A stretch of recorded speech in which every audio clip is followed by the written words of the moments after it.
Durante os 12 anos de existência do regime nazista, entre 1933 e 1945, a indústria alemã lançou um esforço de produção que transformou o campo de batalha. A partir de 1936, começaram a sair das fábricas dezenas de modelos distintos de veículos militares destinados a operar em múltiplas frentes ao mesmo tempo. Esses meios participaram de combates desde a Guerra Civil Espanhola até as campanhas finais na Europa, movimentando-se sob condições extremas. Nesse período, morreram entre 55 e 60 milhões de pessoas, civis e soldados, um número sem precedentes na história. Somente em carros de combate, a Alemanha produziu cerca de 49 mil unidades, sem contar milhares de caminhões, semi-orugas, veículos leves e máquinas especiais que sustentaram o esforço militar dia após dia. Quais foram essas máquinas que mantiveram esse sistema em funcionamento? O desenvolvimento dos tanques alemães começou em um contexto marcado pelas restrições impostas após a Primeira Guerra Mundial, o que obrigou a avançar de forma encoberta enquanto se lançavam as bases de uma nova força mecanizada. Nesse cenário surgiu o Panzerkampfwagen I, o primeiro carro blindado alemão do período de rearmamento, concebido principalmente como uma ferramenta para formar tripulações e colocar em prática uma doutrina acorazada que ainda estava em construção. Seu design leve e simples respondia mais à necessidade de treinar condutores, artilheiros e comandantes do que a de enfrentar diretamente outros tanques em combate real. Quando esses primeiros veículos chegaram ao campo de batalha em 1936, o fizeram em um ambiente que serviu como laboratório de provas para as tripulações alemãs. Sua participação permitiu comprovar rapidamente as limitações de um carro armado apenas com metralhadoras e com proteção mínima, embora também tenha demonstrado que, em determinadas circunstâncias, poderia cumprir sua função dentro de operações coordenadas. Essa experiência inicial foi posteriormente aplicada nas campanhas da Polônia e França, onde o Panzer I fez parte dos ataques rápidos que caracterizaram as primeiras fases da guerra, apoiado pela aviação e por unidades mais pesadas. A partir dessas primeiras experiências, tornou-se evidente a necessidade de um veículo que oferecesse um pouco mais de capacidade ofensiva, sem abandonar a leveza e a mobilidade. Assim surgiu o Panzerkampfwagen II, um modelo pensado como solução provisória enquanto se desenvolviam carros mais avançados. Embora sua função principal ainda fosse o reconhecimento, incorporava um armamento que lhe permitia enfrentar com maior eficácia veículos leves e apoiar a infantaria no avanço. Nas campanhas iniciais, especialmente no oeste europeu, esse modelo constituiu uma parte importante das forças blindadas alemãs, participando de operações decisivas durante 1940. Ao longo do conflito, o Panzer II passou a assumir funções cada vez mais diversas. Algumas variantes melhoraram sua proteção e equipamento para prolongar seu uso em missões de exploração, enquanto outras derivaram em versões especializadas, como carros lança-chamas destinados a atacar posições fortificadas ou modelos experimentais voltados a reforçar a blindagem. Embora tenha sido progressivamente retirado das unidades principais, seu chassi continuou sendo aproveitado durante anos como base para outros veículos blindados. Enquanto isso, a Alemanha incorporou ao seu arsenal carros provenientes da indústria tcheca após a anexação da Tchecoslováquia. O Panzer 35T destacou-se pela qualidade de sua construção e por soluções técnicas que o diferenciavam dos modelos alemães anteriores. Foi utilizado nas campanhas iniciais com resultados aceitáveis, integrando-se sem dificuldade nas divisões blindadas. Seu sucessor, o Panzer 38T, ganhou uma reputação ainda maior graças à sua confiabilidade e a um armamento que nos primeiros anos do conflito se mostrava eficaz. Esses carros leves trouxeram estabilidade às forças acorazadas em um momento em que a produção alemã ainda estava em processo de expansão.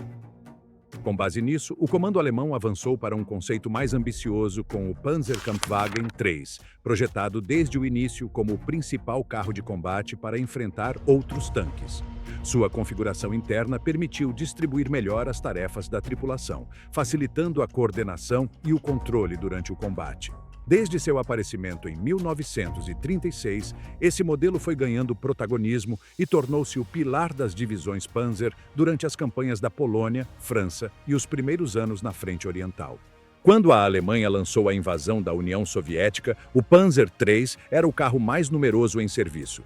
Embora seu design oferecesse vantagens em termos de ergonomia e manejo, rapidamente se deparou com oponentes que superavam suas capacidades iniciais. O surgimento de tanques soviéticos mais resistentes obrigou a introduzir melhorias contínuas, reforçando o armamento e a proteção para manter sua utilidade em combate. Ainda assim, com o avanço da guerra, esse modelo passou a funções secundárias, embora seu chassi continuasse a desempenhar um papel importante em outros veículos derivados. Em paralelo, o Panzerkampfwagen IV evoluiu de forma distinta. Concebido inicialmente como um carro de apoio dentro das unidades blindadas, foi adaptando-se com o tempo até se tornar o verdadeiro eixo das forças acorazadas alemãs. Desde sua entrada em produção em meados dos anos 30, esse modelo recebeu melhorias constantes que lhe permitiram responder às novas exigências do campo de batalha e permanecer operacional em todas as frentes, da Europa Ocidental ao leste, durante todo o conflito. Diante da crescente eficácia das armas anticarro inimigas, o Panzer IV foi reforçado e modificado para continuar relevante no campo de batalha. Sua produção manteve-se ativa até os últimos meses da guerra, e seu chassi deu origem a uma ampla família de veículos especializados. Essa continuidade o tornou o tanque alemão com maior presença ao longo do conflito e um dos pilares da indústria militar do Terceiro Reich. O choque com a realidade da frente oriental marcou um antes e um depois com o surgimento do Panzerkampfwagen V Panther. O primeiro encontro com o T-34 soviético revelou uma série de vantagens que obrigaram a repensar o projeto dos tanques alemães. A partir desse momento, impulsionou-se o desenvolvimento de um novo tanque que combinasse proteção, mobilidade e potência de fogo de forma mais equilibrada. O resultado foi o Panther, um modelo que incorporou soluções inspiradas na experiência do combate, embora mantendo um enfoque próprio. O Panther entrou em serviço em um contexto de urgência, o que provocou problemas iniciais que afetaram sua confiabilidade. No entanto, uma vez superadas essas dificuldades, consolidou-se como um dos carros mais eficazes da guerra. Sua presença tornou-se especialmente notável na frente oriental, embora também tenha participado dos combates na França e nas grandes ofensivas dos últimos anos. Apesar de suas qualidades, sua complexidade e as exigências de produção limitaram o número de unidades disponíveis em comparação com os tanques aliados. Em um nível superior, a Alemanha introduziu o Panzerkampfwagen VI Tiger I, um carro pesado projetado para dominar o campo de batalha mediante uma combinação de proteção e potência de fogo sem precedentes. Sua entrada em serviço em 1942 causou impacto imediato entre as forças inimigas, pois podia enfrentar a maioria dos tanques aliados a longas distâncias. Embora sua construção fosse cara e exigisse muitos recursos, o Tiger I tornou-se um símbolo do poder blindado alemão durante os anos centrais da guerra. O Tiger I consolidou-se como um veículo de grande potência no campo de batalha, embora carregasse limitações importantes decorrentes de seu próprio design. Seu elevado peso e complexidade mecânica tornavam a manutenção e o transporte exigentes, e sua presença nas unidades nunca atingiu uma escala massiva. Ainda assim, onde aparecia, obrigava as forças inimigas a ajustar procedimentos e táticas, impulsionando uma resposta constante no desenvolvimento de armas e métodos para enfrentá-lo dentro do cenário mutável do combate blindado. Dentro dessa evolução surgiu o Panzerkampfwagen VI Tiger II, conhecido como King Tiger. Esse modelo combinava proteção extrema com um design voltado a maximizar a resistência frontal, tornando-se um dos tanques mais imponentes do conflito. Sua introdução respondeu à tentativa de manter a superioridade frente a carros inimigos cada vez mais potentes, embora o aumento de peso e complexidade trouxesse problemas mecânicos e logísticos que limitaram sua eficácia operacional no campo de batalha. O Tiger II foi implantado tanto por unidades do exército alemão quanto por formações das Waffen-SS, integrando-se em companhias de carros pesados destinadas a missões específicas. Seu impacto em combate foi considerável, mas sua complexidade e os recursos necessários para mantê-lo operacional refletiam as crescentes dificuldades da indústria alemã nos últimos anos do conflito. À medida que o combate blindado se tornou mais intenso e os confrontos entre tanques começaram a dominar o campo de batalha, o exército alemão começou a buscar soluções mais diretas e especializadas para enfrentar os carros inimigos. Em vez de depender apenas de tanques com torre, surgiu a ideia de montar canhões potentes sobre chassis já existentes, reduzindo a altura do veículo e simplificando sua produção. Dessa forma, surgiram os primeiros canhões de assalto, inicialmente pensados para apoiar a infantaria, mas que com o tempo evoluíram para verdadeiros caçadores de tanques. O Sturmgeschütz 3 foi o primeiro grande exemplo desse conceito. Baseado no chassi do Panzer III, dispensava a torre giratória e apresentava um perfil baixo que dificultava sua detecção no terreno. Essa característica permitia que se escondesse com facilidade e atacasse a partir de posições preparadas, aproveitando o fator surpresa. Com o passar do tempo, esse veículo deixou de ser apenas um apoio à infantaria e se tornou uma peça-chave para frear avanços blindados inimigos. Seu design simples e eficaz permitiu uma produção em massa, tornando-o o veículo blindado alemão mais fabricado de toda a guerra. Com a necessidade de contar com soluções ainda mais compactas, a Alemanha recorreu a chassis capturados ou já testados para desenvolver caçadores de tanques pequenos e difíceis de detectar. O Jagdpanzer 38T, conhecido como Hetzer, surgiu como uma resposta direta a essa demanda. Seu tamanho reduzido e suas formas angulares permitiam que se escondesse facilmente em terrenos urbanos ou florestais, de onde podia atacar sem ser visto. A disposição inclinada de sua proteção frontal aumentava suas chances de resistir a impactos, enquanto sua metralhadora controlada de dentro permitia defender-se sem expor a tripulação. Enquanto isso, o desenvolvimento de um caçador de tanques mais potente levou ao Jagdpanzer IV, construído sobre o chassi do Panzer IV. Esse veículo combinava um canhão longo capaz de enfrentar tanques inimigos a longa distância com um perfil baixo, adequado para a defesa. Seu design concentrava grande parte do peso na parte frontal, o que lhe valeu um apelido entre os próprios comandantes alemães. Mas ainda assim demonstrou ser eficaz quando empregado a partir de posições preparadas, especialmente em tarefas defensivas. Em paralelo, a pressão da frente oriental obrigou a improvisar soluções rápidas. Assim nasceram os Marder, veículos que montavam canhões antitanque potentes sobre chassis já considerados obsoletos. O Marder II utilizava o chassi do Panzer II e oferecia uma solução imediata para dotar as unidades de uma arma capaz de enfrentar os novos carros inimigos. Seu design aberto na parte superior deixava a tripulação exposta ao fogo inimigo e às condições do ambiente, o que limitava seu uso a situações defensivas específicas e posições relativamente seguras. O Marder III partiu da mesma ideia, mas introduziu diferenças importantes ao aproveitar o chassi tcheco 38T, mais confiável e melhor adaptado ao peso do armamento. Esse modelo podia montar tanto canhões capturados do inimigo quanto peças alemãs mais modernas, ampliando suas possibilidades operacionais. Graças a essa base mais sólida, foi empregado com maior regularidade para frear avanços inimigos antes que alcançassem as linhas principais, sempre a partir de posições preparadas e evitando combates diretos prolongados. Quando se buscou aumentar o alcance dessas armas, surgiu o Nashorn. Esse veículo estava otimizado para combate a longa distância, atuando a partir de posições elevadas ou camufladas. Seu design priorizava a instalação de um canhão de grande potência, capaz de destruir tanques inimigos antes que eles tivessem oportunidade de responder. Para isso, sacrificou-se quase toda a proteção, confiando na distância, na ocultação e na precisão como principais meios de sobrevivência no campo de batalha. A evolução natural desse conceito se materializou no Jagdpanther. Utilizando o chassi do Panther, esse caçador de tanques alcançou um equilíbrio notável entre mobilidade, proteção e poder de fogo.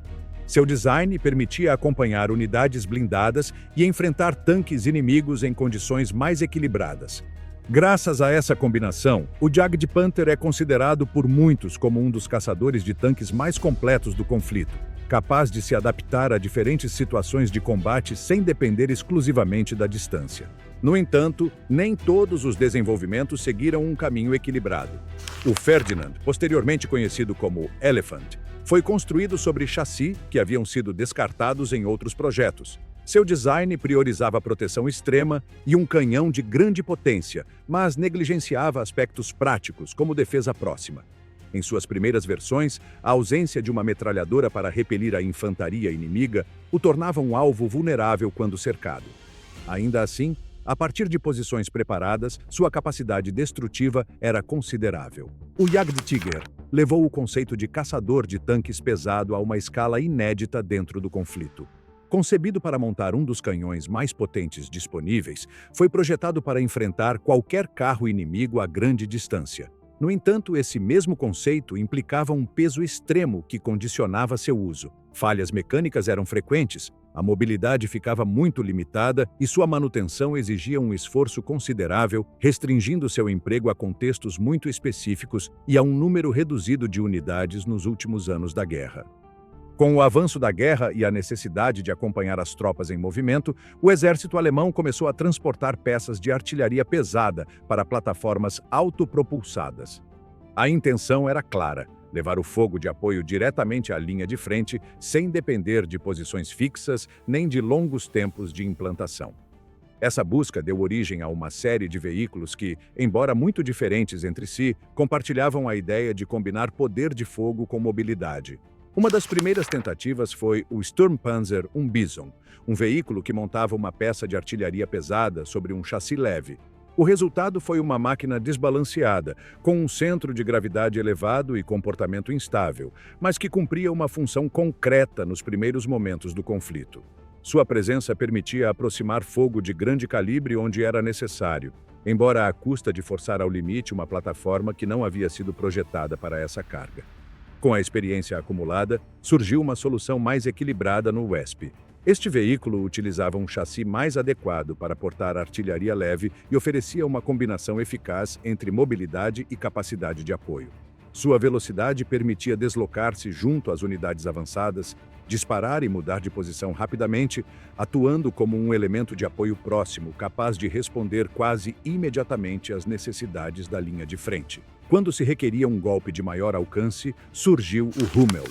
Equipado com um obuseiro pesado, este veículo estava pensado para fornecer fogo indireto a partir de posições mais distantes. Seu poder era considerável, embora o espaço disponível obrigasse a limitar a quantidade de munição transportada, tornando essencial uma cadeia logística constante.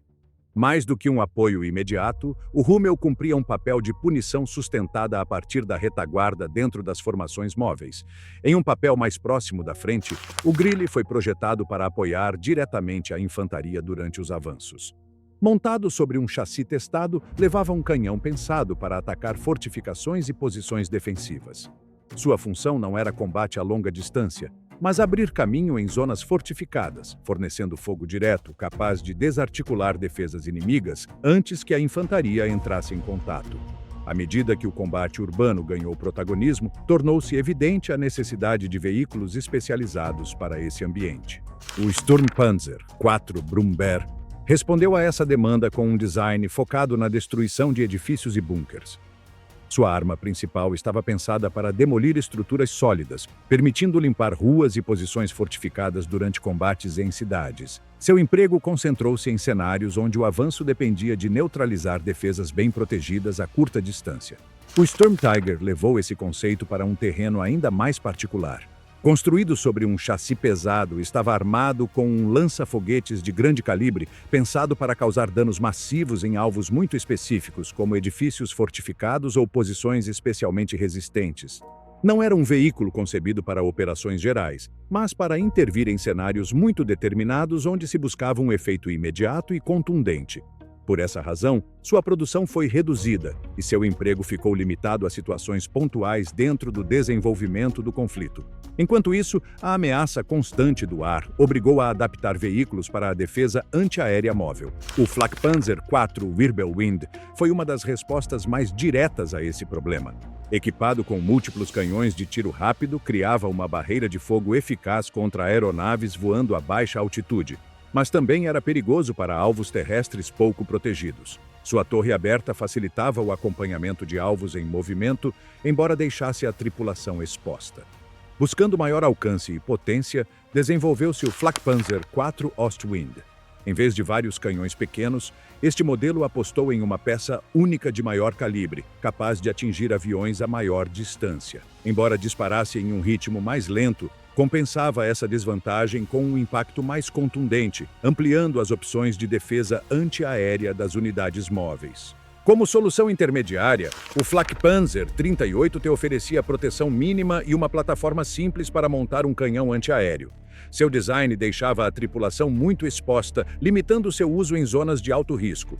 Ainda assim, cumpria a função básica de fornecer cobertura contra ataques aéreos em situações onde não havia alternativas mais robustas disponíveis. Antes que os tanques dominassem o ritmo da guerra, o exército alemão começou a resolver um problema mais básico, mas decisivo: como mover canhões, munição e tropas através de terrenos irregulares sem depender de estradas em bom estado. Nessa fase inicial, a motorização não era pensada para o combate direto, mas para sustentá-lo, e foi aí que surgiu o SDKFZ-11. Este veículo tornou-se uma das primeiras bases da mobilidade alemã, atuando como trator padrão para a artilharia leve. Era visto puxando peças, transportando tripulações completas e mantendo o movimento mesmo quando o terreno começava a se complicar. Não era um veículo chamativo, mas sim constante, presente antes da guerra e espalhado por todas as frentes, marcando o ponto de partida de uma doutrina que apostava em não parar. A partir desse conceito, surgiu o SDKFZ-10, uma versão menor e especializada que refinava a mesma ideia. Este semi-estreita foi projetado para tarefas mais leves, especialmente o reboque de canhões antitanque e peças de menor porte. Seu menor volume permitia movimentar-se com maior agilidade, posicionar-se rapidamente e retirar-se com a mesma velocidade. No campo de batalha, cumpria uma função clara: levar a arma certa ao lugar exato onde era necessária, sem carregar peso desnecessário. Essa especialização tornou-o um dos veículos mais comuns, presente nas campanhas iniciais e espalhado ao longo de toda a guerra. Com o aumento do peso do armamento, a necessidade de um trator mais potente levou ao desenvolvimento do SDKF. 7. Este veículo representou um degrau intermediário decisivo, capaz de arrastar peças de artilharia pesada e, principalmente, o famoso canhão de 88 mm. Em ação, o SDKFZ-7 não transportava apenas a arma, mas também sua tripulação completa, munição e equipamentos, funcionando como uma unidade móvel por si só. Sua presença tornou-se habitual em deslocamentos onde o fogo pesado precisava mover-se rapidamente, consolidando uma doutrina já madura em que a artilharia não esperava na frente, mas a acompanhava. Esse mesmo princípio de acompanhamento deu um salto importante quando a infantaria deixou de avançar a pé atrás dos tanques. O SDKFZ-251 Hanomag foi o veículo que materializou essa mudança. Projetado para transportar infantaria sob proteção, permitiu que os granadeiros avançassem junto aos carros de combate, desembarcassem no ponto exato e entrassem em ação imediatamente. Em combate, o Hanomag aparecia avançando entre a poeira, liberando tropas e permanecendo próximo para fornecer apoio. Não era apenas transporte, era a parte ativa do movimento, uma peça-chave da infantaria mecanizada que definiu o modo alemão de combater. Dessa mesma lógica, mas adaptada a tarefas mais específicas, nasceu o SD-KFZ-250. Menor e com capacidade reduzida, este veículo foi usado principalmente para reconhecimento, comando e missões específicas. Seu tamanho permitia movimentar-se discretamente, adiantar-se às colunas principais e manter ligações entre unidades. Em vez de transportar grandes grupos, carregava equipes reduzidas que precisavam de rapidez e flexibilidade. Era o complemento natural do 251, pensado para funções mais táticas e precisas dentro do mesmo esquema de mobilidade. Quando o terreno se tornava realmente extremo, surgiu um dos veículos mais singulares do arsenal alemão. O Kettenkrad, metade motocicleta e metade esteira, este híbrido movia-se onde outros veículos ficavam presos. Em lama profunda, neve ou estradas destruídas, o Kettenkrad continuava avançando, transportando homens, cabos, munição ou rebocando pequenas cargas. Seu tamanho enganava, pois podia cumprir tarefas que normalmente exigiam veículos maiores. Em muitas frentes, foi visto operando até sozinho, atravessando áreas difíceis e mantendo comunicações quando todo o resto falhava. À medida que os tanques cresciam em tamanho e peso, surgiu um problema novo: recuperá-los quando ficavam presos ou danificados. A resposta foi o SDKFZ-9 Famo, um semi-estreita pesado projetado para uma tarefa concreta e exigente. Sua função não estava ligada ao combate direto, mas ao trabalho constante atrás da linha de fogo, garantindo que blindados danificados ou imobilizados pudessem ser recuperados, rebocados para fora de áreas perigosas e retornados ao serviço, em vez de permanecer abandonados no terreno, tornando-se perdas definitivas para as unidades em avanço. Finalmente, quando a guerra se deslocou para o leste e a lama tornou-se um inimigo constante, surgiu uma solução improvisada, mas eficaz: o Opel Maultier. Partindo de caminhões convencionais, adicionaram-se esteiras traseiras para melhorar a tração. Não eram semi-estreitas projetadas do zero, mas cumpriam uma função vital. Em estradas transformadas em verdadeiros pântanos, o Maultier continuava avançando com suprimentos, munição e combustível. Sua aparição foi tardia e nascida da urgência, mas permitiu manter o movimento quando veículos com rodas já não conseguiam. Reconhecimento. Blindado. Ver primeiro para sobreviver. O reconhecimento blindado alemão desenvolveu-se como uma necessidade própria, distinta do combate direto e separada do apoio de fogo. Sua função não era atacar nem sustentar uma posição, mas avançar antes de todos, observar o terreno, identificar rotas, detectar o inimigo e retornar com informações precisas. Para essa tarefa, eram necessários veículos rápidos, com certa proteção e capazes de operar de forma independente durante longos percursos. Sob essa lógica, começaram a surgir os primeiros modelos especificamente projetados para cumprir esse papel. O SD. KFZ 222 foi um dos veículos que materializou essa ideia de forma mais direta. Projetado como um explorador rápido, combinava alta mobilidade com armamento suficiente para enfrentar ameaças leves durante seus percursos.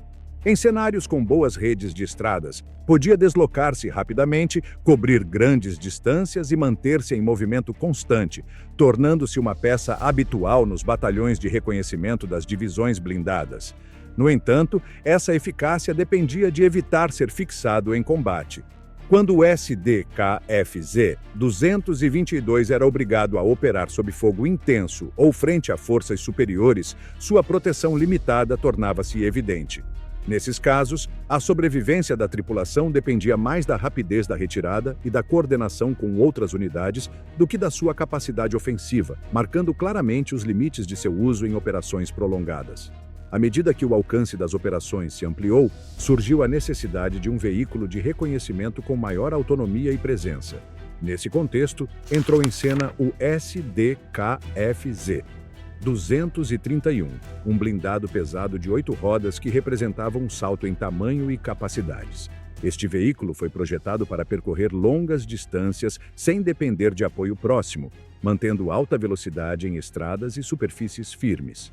Uma de suas características mais distintivas era a presença de 2 postos de condução, permitindo avançar ou recuar rapidamente sem necessidade de girar, uma vantagem-chave quando a situação mudava repentinamente. O SD-KFZ 231 foi utilizado como explorador de longo alcance. Seu tamanho conferia-lhe uma presença imponente e seu design permitia mantê-lo operacional durante missões prolongadas. Em operações iniciais, foi utilizado para assegurar rotas, patrulhar áreas amplas e manter contato entre unidades dispersas. Embora seu desempenho fora de estrada fosse limitado, em regiões com infraestrutura adequada, cumpriu sua função com eficácia, oferecendo uma visão ampla do terreno à frente das colunas principais. A partir dessa experiência, a indústria alemã buscou aperfeiçoar o conceito de reconhecimento blindado, levando a ideia ao limite do que um veículo sobre rodas podia oferecer. O resultado foi o SD-KFZ 234-2, conhecido de forma não oficial como Puma. Este modelo foi concebido como um explorador de alto desempenho, capaz de combinar velocidade, alcance e poder de fogo superior ao de seus predecessores. Seu design foi orientado para operar em espaços abertos, percorrer grandes distâncias e reagir rapidamente a qualquer contato inesperado. O Puma destacou-se por sua capacidade de se mover com agilidade e manter um ritmo elevado durante longas jornadas. Seu armamento permitia enfrentar outros veículos de reconhecimento e até responder a ameaças maiores se a situação exigisse, embora sempre mantendo a prioridade de evitar combate direto. Sua função continuava sendo observar, informar e recuar, mas agora com maior margem de segurança frente a encontros imprevistos. Nos últimos anos da guerra, quando as frentes se tornaram mais extensas e as linhas menos definidas, este veículo tornou-se uma ferramenta especialmente valiosa para cobrir grandes setores com rapidez. Junto a esses exploradores, existia uma necessidade igualmente importante: manter as comunicações. De pouco adiantava obter informações se não pudessem ser transmitidas de forma rápida e segura. Para cumprir esse papel, surgiu o SDKAF-Z-263, um veículo projetado especificamente como plataforma de comunicações. Diferente de outros modelos, este blindado não foi pensado para explorar ativamente, mas para atuar como elo entre unidades, comandos e postos avançados. Sua característica mais visível era uma grande antena, que denunciava sua função mesmo à distância. O SDKF-Z-263 operava próximo às unidades de reconhecimento, mas sua tarefa principal era receber e retransmitir informações. De seu interior, coordenavam-se movimentos, transmitiam-se ordens e mantinha-se o contato entre diferentes níveis de comando. Embora contasse com proteção básica e armamento limitado para a defesa, seu verdadeiro valor estava na capacidade de manter a rede de comunicações ativa mesmo em condições difíceis. Em muitas operações, este veículo permanecia em segundo plano, mas sem ele o fluxo de informações se interrompia. Para além dos grandes blindados e dos veículos projetados para sustentar operações completas, o exército alemão dependia de uma ampla gama de meios leves que cobriam tarefas diárias, deslocamentos rápidos e funções que exigiam flexibilidade mais do que força. Estes veículos não foram concebidos para dominar o campo de batalha, mas para se mover com agilidade entre ele, adaptar-se a terrenos variados e manter a atividade constante das unidades. Neste espaço surgiu uma categoria muito diversa, formada por automóveis leves, todo-terrenos e motocicletas, cada um com um papel específico no funcionamento cotidiano da guerra. Um dos exemplos mais singulares foi o Volkswagen Schwimmwagen. Este veículo nasceu da necessidade de se deslocar sem interrupções em áreas atravessadas por rios, lagos e terrenos inundados. Seu design permitia avançar por terra e, sem parar, entrar na água e continuar flutuando. Em operações onde travessias naturais eram constantes, o Schwimmwagen tornou-se uma ferramenta extremamente útil. Seu tamanho compacto facilitava o transporte de pequenos grupos, ligações ou suprimentos leves, e sua capacidade anfíbia eliminava a necessidade de procurar pontes ou passagens seguras. Ao longo da guerra, foram produzidas milhares de unidades, tornando-o o veículo anfíbio mais produzido do seu tipo. E sua presença foi habitual em frentes onde a água fazia parte da paisagem cotidiana. Dentro das unidades, o Schwimmwagen foi atribuído principalmente a tarefas de ligação, exploração leve e transporte rápido de pessoal ou mensagens.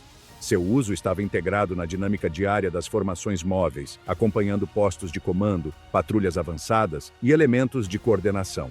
Não foi concebido para o combate direto, mas sua disponibilidade constante e facilidade de uso tornaram-no um recurso habitual dentro da estrutura alemã.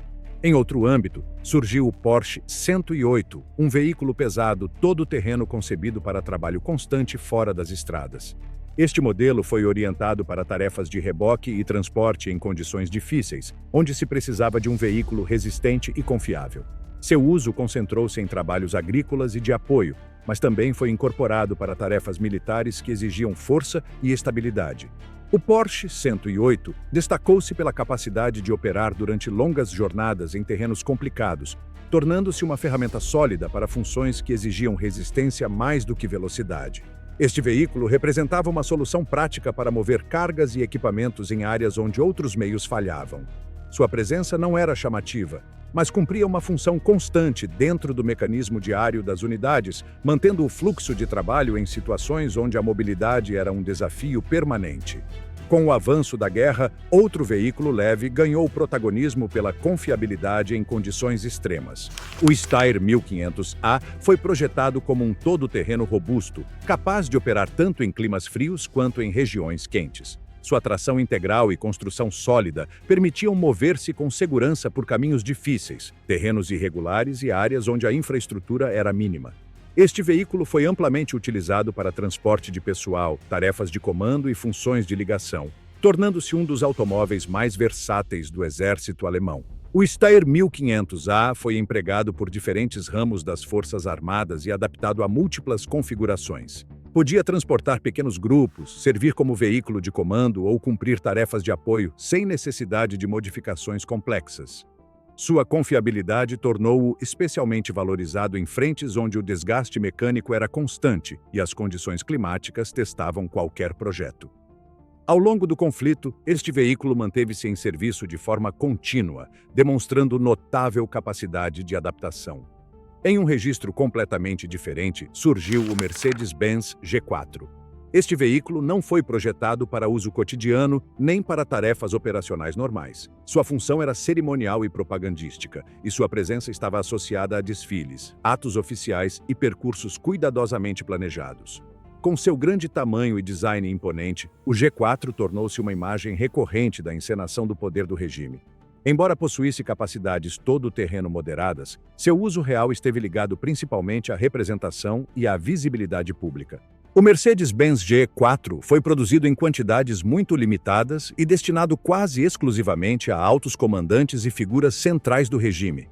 Sua aparição em atos oficiais reforçava a imagem de controle e autoridade, tornando-o mais um símbolo do que uma ferramenta operacional. Ao contrário de outros veículos leves, seu valor não estava no que fazia no terreno, mas no que representava para quem o observava. No extremo oposto, a mobilidade individual encontrou sua máxima expressão na motocicleta BMW R75. Projetada especificamente para uso militar, esta motocicleta com sidecar motriz foi concebida para se deslocar por terrenos difíceis, mantendo estabilidade e controle. Sua configuração permitia avançar por caminhos estreitos, áreas rurais e superfícies irregulares onde veículos maiores encontravam dificuldades. A BMW R75 foi utilizada para missões de ligação, transporte rápido de pessoal e tarefas que exigiam chegar rapidamente a pontos específicos. O sidecar motriz oferecia capacidade adicional para rebocar cargas leves ou transportar um segundo ocupante, mantendo tração em situações complexas. Esta motocicleta foi utilizada tanto em climas frios quanto em regiões desérticas, demonstrando notável adaptabilidade. Seu uso se estendeu ao longo da guerra, e seu design influenciou desenvolvimentos posteriores devido à sua eficácia em condições exigentes. A BMW R75 permitiu manter comunicações, transmitir ordens e conectar unidades de forma ágil. Seu tamanho reduzido e a capacidade de se mover fora da estrada tornaram-na uma ferramenta-chave para tarefas rápidas, onde o tempo era um fator decisivo. Embora não tenha sido projetada para combate direto, sua presença era constante no dia a dia das operações. A guerra alemã não se sustentou apenas com armas e blindados. Por trás de cada movimento, cada avanço e cada recuo, existia uma rede constante de transporte que deveria funcionar sem interrupções. Munição, combustível, alimentos, peças de reposição, equipamentos e pessoal se deslocavam todos os dias por estradas, caminhos secundários e rotas improvisadas. Essa tarefa recaía sobre os caminhões logísticos, veículos que raramente apareciam nos relatos heróicos, mas que marcavam o ritmo real da guerra. Se esses caminhões parassem, tudo o mais parava junto com eles. Desde os primeiros momentos do conflito, o exército alemão apostou em um modelo que pudesse ser produzido em grandes quantidades e cumprir múltiplas funções sem complicações. Nesse contexto surgiu o Opel Blitz, que rapidamente se tornou o caminhão padrão do sistema logístico. Sua presença era tão extensa que era impossível percorrer uma frente sem encontrar colunas completas desses veículos avançando em uma direção ou outra. O Blitz foi usado para transportar tropas para a frente, evacuar feridos, mover munição, levar combustível e abastecer unidades inteiras por dias. O Opel Blitz se destacava pela simplicidade. Não era um veículo complexo ou sofisticado, mas essa simplicidade era exatamente sua maior força. Podia ser conduzido por pessoal com pouca formação, reparado com relativa facilidade e adaptado a diferentes tarefas sem modificações profundas. Dependendo da necessidade, podia aparecer com carroceria aberta, fechada, com bancos para transporte de soldados ou adaptado para funções específicas dentro da cadeia logística. Essa versatilidade permitiu que o Blitz se mantivesse operacional durante toda a guerra, mesmo quando as condições se tornaram cada vez mais difíceis. Seu uso se generalizou em todos os níveis do sistema logístico. Era visto avançando tanto em grandes comboios por estradas principais, quanto em pequenos grupos por rotas secundárias, com o objetivo de reduzir a exposição a ataques inimigos. Em zonas de retaguarda, cumpria tarefas constantes de redistribuição, levando suprimentos de depósitos centrais até pontos intermediários, enquanto na frente garantia a chegada regular dos recursos necessários para manter a atividade das unidades. Além de sua função principal como transporte, o Blitz foi empregado em tarefas auxiliares como o reboque de peças leves, cozinhas móveis ou pequenas oficinas de campanha. Essas funções o integravam ao funcionamento cotidiano das unidades, cobrindo necessidades pontuais dentro da rede logística, sem substituir veículos especializados. Com o passar do tempo, o Opel Blitz foi fabricado em grandes quantidades, o que facilitou sua manutenção graças à disponibilidade de peças e à familiaridade do pessoal com seu funcionamento. Essa difusão em massa fez com que sua silhueta se tornasse habitual não apenas para as forças alemãs, mas também para os exércitos inimigos que, por vezes, reutilizavam veículos capturados. O Blitz tornou-se, assim, um dos símbolos mais claros da logística alemã em movimento. Junto ao Opel Blitz, continuava operando outro caminhão que representava uma etapa anterior, mas ainda fundamental dentro do transporte militar: o Krupp Protze. Esse veículo havia sido projetado como uma solução todo-terreno para o transporte de infantaria e o reboque de peças de artilharia leve. Sua configuração de 3 eixos e perfil baixo conferiam-lhe uma estabilidade particular, permitindo deslocar-se com maior segurança por terrenos irregulares em comparação a outros caminhões de sua época. O Krupp Protze foi amplamente utilizado durante os primeiros anos do conflito. Aparecia transportando soldados até as linhas de contato e levando peças de artilharia leve até posições avançadas. Seu projeto permitia carregamento relativamente rápido e descarga eficiente, tornando-o útil em situações onde o tempo era um fator crítico. Embora não oferecesse proteção, sua função não era o combate direto, mas garantir que as unidades chegassem ao destino com seu equipamento completo. Esse caminhão também cumpria tarefas de ligação e apoio. Muitas vezes transportava pessoal técnico, equipamentos de comunicações ou suprimentos essenciais para manter a operacionalidade das unidades. Sua confiabilidade permitiu que continuasse em serviço mesmo quando começaram a surgir modelos mais modernos. O Protze não foi retirado imediatamente, mas continuou a ser utilizado onde cumpria sua função sem inconvenientes. O Krupp Protze se destacava por sua capacidade de operar em estradas em más condições. Em regiões onde a infraestrutura era limitada, esse caminhão podia avançar com maior segurança do que outros veículos com rodas convencionais. Essa característica o tornou especialmente útil em campanhas iniciais, quando a velocidade de avanço exigia soluções que não dependessem exclusivamente de estradas bem conservadas. Com o avanço da guerra e o aumento das exigências logísticas, o Protze passou a ocupar tarefas secundárias, mas nunca desapareceu por completo. Sua presença se manteve em unidades que precisavam de um veículo confiável para transporte misto, combinando pessoal e armamento leve. Essa continuidade demonstra que, embora superado por designs posteriores, o Krupp Protze continuava funcional dentro do sistema logístico alemão. Tanto o Opel Blitz quanto o Krupp Protze refletem uma etapa-chave do transporte militar alemão, na qual a prioridade era mover grandes volumes de recursos de forma constante. Esses veículos não foram projetados para se destacar individualmente, mas para se integrar a uma rede ampla e permanente. Seu trabalho diário sustentava o funcionamento das unidades, garantindo que os suprimentos chegassem a tempo e que as operações pudessem continuar sem interrupções. O funcionamento de muitas operações dependia de que esses caminhões conseguissem completar seus percursos em condições cada vez mais difíceis.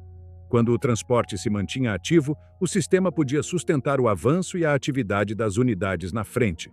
Por outro lado, quando os veículos ficavam fora de serviço por desgaste, ataques inimigos ou problemas do terreno, o impacto era sentido imediatamente na cadeia de abastecimento.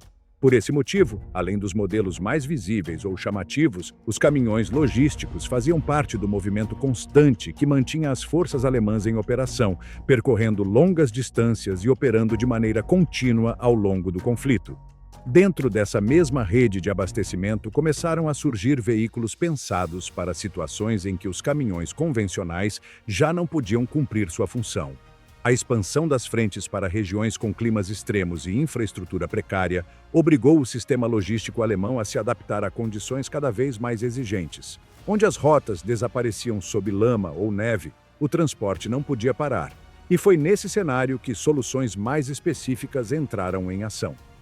Um dos veículos que respondeu diretamente a esse problema foi o Hauptschlepper Ost, conhecido como RSO. Esse trator de esteiras foi concebido para operar em terrenos onde caminhões com rodas ficavam imobilizados. Seu projeto priorizava a capacidade de avanço acima da velocidade, aceitando deslocamentos lentos em troca de tração constante. Na prática, o RSO tornou-se um veículo indispensável para manter o fluxo de suprimentos em zonas onde a lama profunda e a neve transformavam cada quilômetro em um obstáculo. O RSO foi utilizado para rebocar canhões, transportar munição e mover cargas essenciais em condições extremas. Sua estrutura simples facilitava a manutenção, algo fundamental em frentes onde os recursos eram limitados. Embora sua velocidade fosse baixa, avançava regularmente, mesmo quando outros veículos ficavam completamente presos. Em muitos casos, sua presença fazia a diferença entre uma unidade abastecida e uma isolada. Esse trator também cumpria funções de transporte de pessoal em trechos difíceis, levando soldados e equipamentos para áreas que de outro modo seriam inacessíveis. Sua adaptação ao clima e ao terreno o tornou especialmente valioso na frente oriental, onde as estações marcavam o ritmo das operações logísticas. O RSO não foi pensado para substituir caminhões, mas para complementar o sistema onde este falhava. Enquanto esses veículos especializados cobriam os pontos mais críticos, o sistema continuava dependendo de caminhões pesados capazes de mover grandes cargas desde a retaguarda. Nesse papel, continuou operando o Henschel 33, um caminhão desenvolvido antes da guerra que, apesar da idade, ainda era funcional. Esse veículo destinava-se ao transporte de cargas volumosas e equipamentos pesados, cumprindo tarefas essenciais em rotas relativamente estáveis. O Henschel 33 foi usado para mover materiais de construção, maquinário, suprimentos em grandes quantidades e equipamentos técnicos. Sua estrutura robusta permitia suportar uso intensivo por longos períodos. Embora carecesse das capacidades todo-terreno de modelos mais modernos, sua confiabilidade o manteve em serviço durante todo o conflito. Em áreas onde as estradas ainda eram transitáveis, esse caminhão sustentava grande parte do transporte pesado. Esse modelo operava principalmente em áreas de retaguarda e nas linhas de suprimento intermediárias. A partir daí, as cargas eram redistribuídas para outros veículos mais adaptados a condições difíceis. O Henschel 33 não era um caminhão versátil em termos de adaptação, mas sua resistência mecânica o tornava uma peça confiável dentro da cadeia logística. Buscando maior padronização, a Alemanha impulsionou o desenvolvimento do Einheitsdiesel, um caminhão concebido sob a ideia de unificar componentes e simplificar a manutenção em um sistema cada vez mais exigido. Esse modelo foi produzido por diferentes fabricantes seguindo um mesmo projeto, com o objetivo de facilitar o fornecimento de peças e reduzir a diversidade mecânica dentro do exército. Sua tração total permitia operar fora das estradas, ampliando as possibilidades de movimento em terrenos difíceis. O Einheitsdiesel foi utilizado para uma ampla variedade de tarefas logísticas. Transportava suprimentos gerais, equipamentos de comunicação, oficinas móveis e cozinhas de campanha. Sua capacidade de se adaptar a diferentes funções o tornava útil em cenários que exigiam flexibilidade. Ao contrário de outros caminhões mais simples, esse modelo oferecia melhor desempenho fora de estrada, tornando-se valioso em frentes com infraestrutura limitada. No entanto, essa padronização também implicava uma construção mais complexa. O Einheitsdiesel requeria mais recursos para produção e manutenção, o que limitou a quantidade de unidades disponíveis. Ainda assim, onde operava, oferecia uma solução eficaz para manter o fluxo logístico em condições difíceis. Sua presença reforçava a capacidade do sistema de sustentar operações prolongadas, sem depender exclusivamente de rotas asfaltadas. Em conjunto, esses veículos completavam um intrincado sistema logístico que deveria funcionar de maneira constante. O Opel Blitz movimentava o volume principal de suprimentos, o Krupp Protze cobria transporte misto e reboque leve. O RSO garantia mobilidade em condições extremas. O Henschel 33 sustentava cargas pesadas na retaguarda. E o Einheitsdiesel fornecia tração total em áreas complicadas. Cada um ocupava um lugar definido dentro da rede, sem sobreposição de funções. A logística alemã dependia de que todos esses elementos trabalhassem de forma coordenada. Os caminhões percorriam longas distâncias, paravam para carregar e descarregar e saíam quase imediatamente novamente. O desgaste era constante e a manutenção se tornava uma tarefa diária. Ainda assim, enquanto esses veículos permanecessem em movimento, o sistema conseguia sustentar operações em frentes diversas e sob condições cada vez mais adversas. Na Guerra Alemã, houve veículos que não foram projetados para se mover todos os dias nem para acompanhar as unidades de forma constante. Sua aparição respondia a situações muito específicas, momentos em que se buscava um efeito particular e concentrado. Esses veículos especiais não faziam parte do fluxo normal da frente, mas entravam em ação quando o objetivo era saturar uma área, romper uma resistência pontual ou causar um impacto imediato. Dentro desse grupo estavam alguns dos designs mais peculiares do conflito, criados para tarefas que não podiam ser resolvidas com meios convencionais. Um desses veículos foi o Panzerwerfer 42. Seu desenvolvimento esteve ligado à ideia de motorizar os lançadores múltiplos de foguetes, que até então dependiam de reboques e de longos tempos de realocação. O problema era evidente. Após disparar uma salva, as posições de lançamento ficavam expostas pelo fumo, pelo barulho e pelos rastros visíveis. Para reduzir esse risco, procurou-se uma plataforma que pudesse disparar e se mover rapidamente. A solução foi montar o lançador de foguetes Nebelwerfer sobre um semi-reboque blindado, dando origem ao Panzerwerfer. Esse veículo foi projetado para realizar bombardeios de saturação. Sua função não era a precisão, mas cobrir grandes áreas com uma quantidade elevada de foguetes em muito pouco tempo. Quando entrava em ação, disparava salvas completas que caíam sobre concentrações de tropas, posições defensivas ou zonas de reunião inimigas. O efeito não se media apenas em danos materiais, mas também no impacto imediato causado pelo barulho, fumo e violência do bombardeio. O Panzerwerfer começou a ser produzido a partir de 1943 e foi testado em combate na Frente Oriental. Lá, foi utilizado para atacar grandes concentrações soviéticas, onde o disparo de artilharia convencional se mostrava menos eficaz do que uma chuva massiva de foguetes. O veículo permitia aproximar-se, lançar a salva e recuar antes que o inimigo pudesse responder com fogo de contrabateria. Essa mobilidade o diferenciava claramente dos lançadores rebocados. Com o tempo, o Panzerwerfer também foi empregado na frente ocidental. Após os desembarques aliados, as tropas britânicas, canadenses e americanas se depararam com esse tipo de arma na Normandia.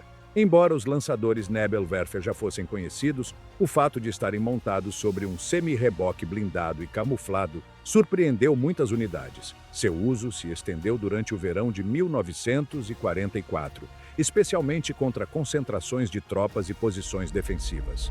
O Panzerwerfer não operava de forma isolada. Costumava atuar em unidades organizadas, com veículos dedicados ao transporte de munição que seguiam os lançadores. Após disparar, o Panzerwerfer precisava reabastecer rapidamente para estar pronto para uma nova missão. Seu uso continuou até os últimos meses da guerra, quando foi empregado de forma defensiva à medida que as forças alemãs recuavam e tentavam frear o avanço inimigo. Apesar de seu poder, o Panzerwerfer tinha limitações claras. Seu alcance era menor do que o da artilharia pesada convencional e sua precisão diminuía a maiores distâncias. Além disso, seu chassi não havia sido concebido originalmente como veículo de combate, o que afetava sua mobilidade fora de estrada. Ainda assim, cumpriu sua função principal: levar o bombardeio de foguetes a uma plataforma móvel capaz de agir rapidamente. Em um nível completamente distinto, a Guerra Alemã também deu origem a um dos veículos de cerco mais extremos já construídos, o Karl Gerät. Esse morteiro autopropulsado foi concebido antes do início da guerra, em um contexto no qual ainda se considerava necessário destruir fortificações de concreto maciço por meio de artilharia de calibre gigantesco. Seu objetivo inicial era atacar sistemas defensivos permanentes, como a linha Maginot. O Karl Gerät era um morteiro autopropulsado de dimensões colossais. Disparava projéteis que pesavam cerca de 2 toneladas, projetados para perfurar e destruir estruturas fortificadas. Seu tamanho e peso eram tão extremos que sua mobilidade estava severamente limitada. Embora contasse com motores próprios, estes eram usados principalmente para manobras em curtas distâncias. Para deslocamentos longos, o veículo precisava ser desmontado e transportado por ferrovia ou por reboques especiais.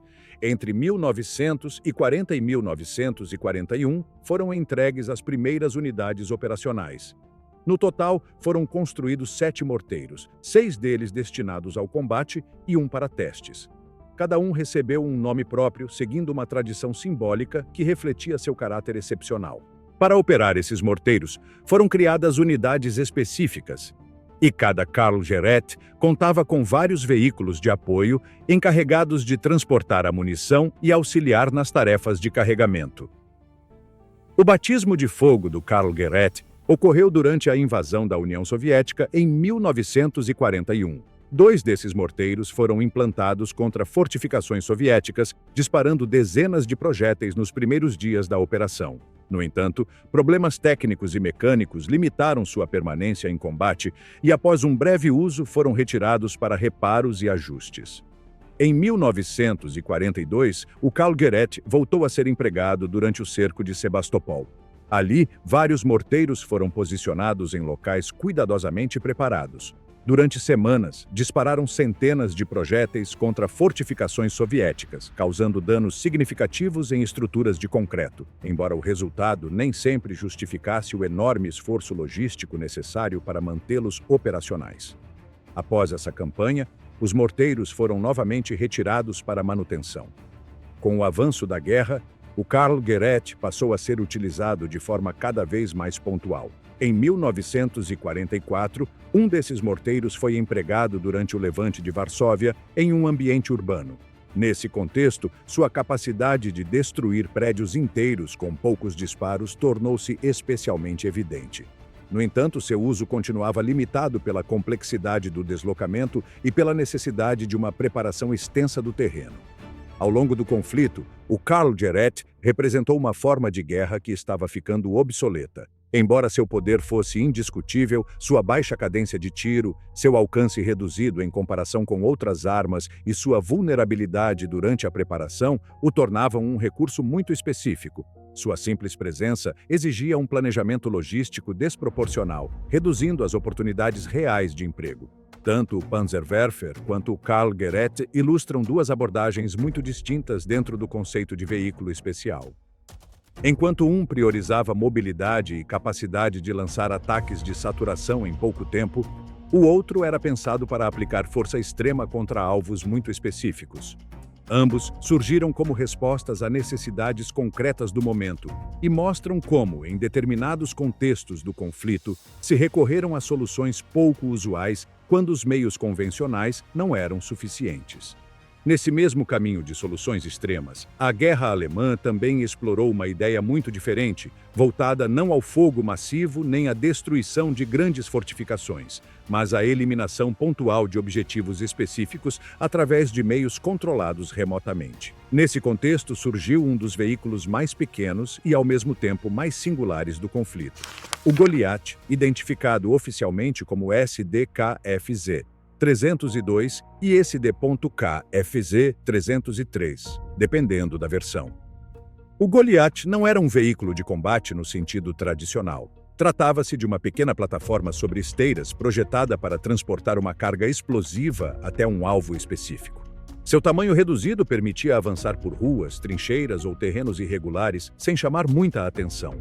A ideia era simples. O operador guiava o veículo de uma posição segura por meio de um cabo, dirigia-o até o alvo e detonava a carga no momento oportuno. Esse conceito começou a ser desenvolvido antes que a guerra atingisse sua fase mais intensa.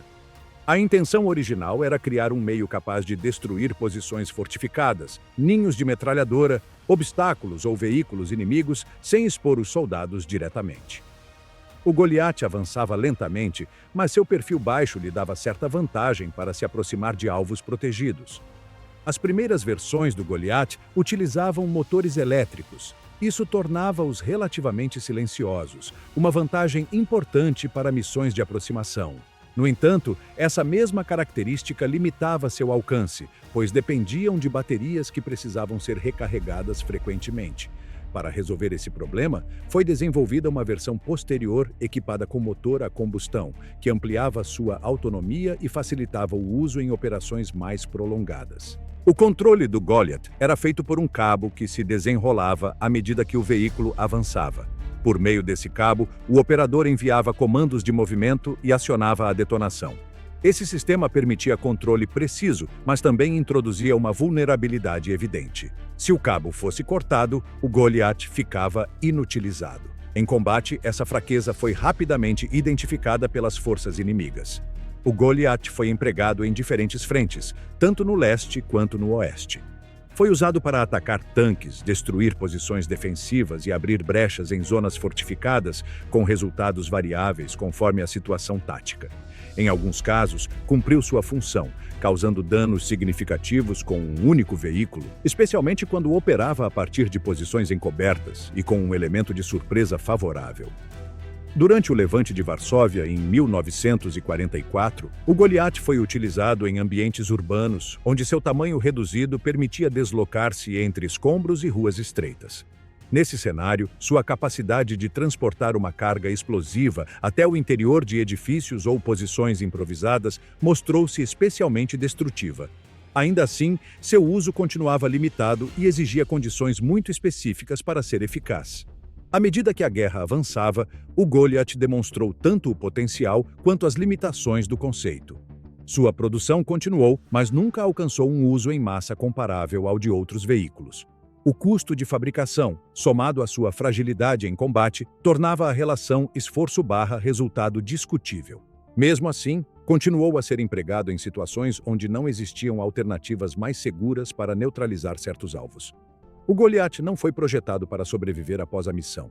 Era um veículo de uso único, pensado para ser destruído junto com sua carga. Essa lógica o diferenciava completamente do restante do parque móvel alemão. Seu valor não estava na durabilidade ou reutilização, mas na possibilidade de eliminar um alvo específico sem colocar a tripulação em risco imediato. Em conjunto, o Goliath representou uma das abordagens mais radicais à guerra mecanizada. Enquanto outros veículos buscavam mobilidade, potência ou proteção, este apostava no controle remoto e na destruição pontual. Sua existência reflete até que ponto o conflito empurrou a explorar soluções pouco convencionais, mesmo quando sua eficácia prática era limitada. Se observados todos esses veículos em perspectiva, fica claro que eles não foram projetados para uma guerra estável ou previsível. Cada um surgiu quando o problema já não admitia soluções simples. O Panzerwerfer buscou compensar a falta de tempo com fogo massivo. O Karl Gereth tentou destruir com força bruta aquilo que não podia ser tomado por desgaste. E o Goliath apostou em eliminar alvos sem expor os soldados diretamente. Eram respostas concretas a situações limite projetadas para momentos específicos, não para sustentar o dia a dia da frente. Mas por trás dessas máquinas havia uma realidade mais profunda. Quando muitos desses veículos entraram em serviço, a Alemanha já combatia com recursos cada vez mais escassos, uma indústria submetida a bombardeios constantes e pressão crescente em todos os frontes. A engenharia continuava avançando, mas a capacidade de produzir em quantidade, manter em serviço e substituir perdas já não acompanhava esse nível de complexidade. Em muitos casos, enormes esforços técnicos e logísticos resultaram em veículos impressionantes no design, mas presentes em números muito reduzidos para alterar o curso da guerra. Mais do que armas decisivas, esses desenvolvimentos refletem o estado de um sistema que tentava resolver problemas estratégicos com soluções cada vez mais específicas. Cada novo veículo buscava compensar uma desvantagem concreta: falta de mobilidade, necessidade de fogo imediato, impossibilidade de romper defesas ou risco excessivo para as tripulações. No entanto, nenhuma dessas respostas isoladas podia substituir o que já se havia perdido em termos de tempo, recursos e controle do conflito. Assim, os veículos especiais e de cerco não representam o poder máximo do arsenal alemão, mas seu ponto de tensão. São o resultado de uma guerra que empurrou seus projetistas a explorar os limites da tecnologia em uma tentativa de sustentar uma situação cada vez mais difícil. Não foram ferramentas de uso cotidiano, nem mudaram o rumo geral do conflito, mas deixaram uma imagem clara de até onde um sistema pode ir quando os meios convencionais já não são suficientes e soluções extremas se tornam a última opção.